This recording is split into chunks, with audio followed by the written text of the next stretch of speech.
कि सास और बहू के बीच में कर्तव्यों का निर्धारण कैसे हो, अथवा कैसे वो एक सामंजस्य बनाया जाए। ये बहुत आम प्रश्न है, सबके जीवन में रिश्ते होते हैं।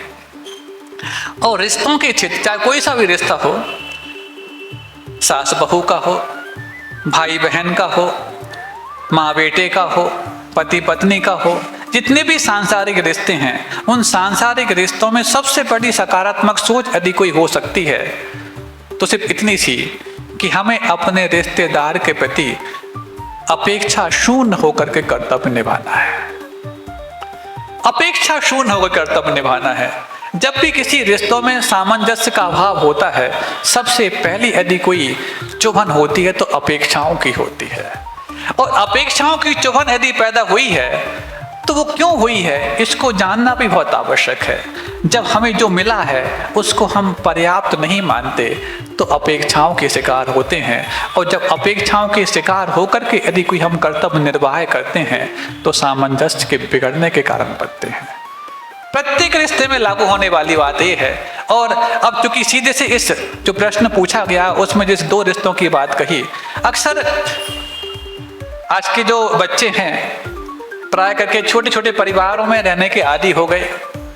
छोटा परिवार का मतलब वो यही मानते कि कपल्स रहेंगे, इस बीच में माता पिता यदि आ जाएं तो परीक्षा प्रारंभ होती है शादी के अगले दिन से ही, कि वो बेटा जिसके लिए माँ भी उतनी प्रिय है और जिस जीवन साथी को उसने अपनाया है वो भी उसका कर्तव्य उसके प्रति रक्षा करना, उसका ध्यान रखना है।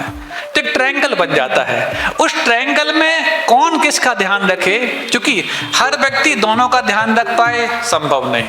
कोई विशेष सामर्थ्यवान हो कि जो अपने अलावा बाकी दो का ध्यान रख सकें, हो सकता है, लेकिन सबके पास सामर्थ्य नहीं होती। तो किसको संभालें ताकि दूसरा अपने आप संभला रहे। तो इसका एक फॉर्मूला अच्छा सा है कि यदि वो बहू है तो बहू मात्र अपने जीवन साथी की माँ का विशेष ध्यान रखे तो जीवन साथी तो अपने आप संभल गया।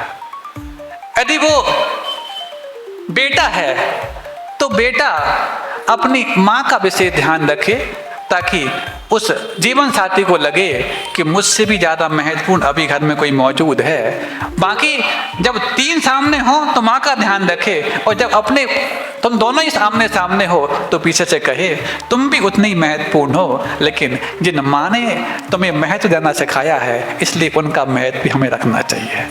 और जब सासू की बात आए तो सासू से भी हम यही कहना चाहते हैं कि तुम्हें बहू का ध्यान रखना है, क्योंकि बेटा तो तुम्हारा पहले से था और आज भी है। बस इन एक एक पात्र को संभालने लग जाओगे तो दूसरा अपने आप संभलता रहेगा। लेकिन हम किस एक को संभालना है जब ये नहीं समझ पाते तो दोनों ही बिगड़ जाते हैं।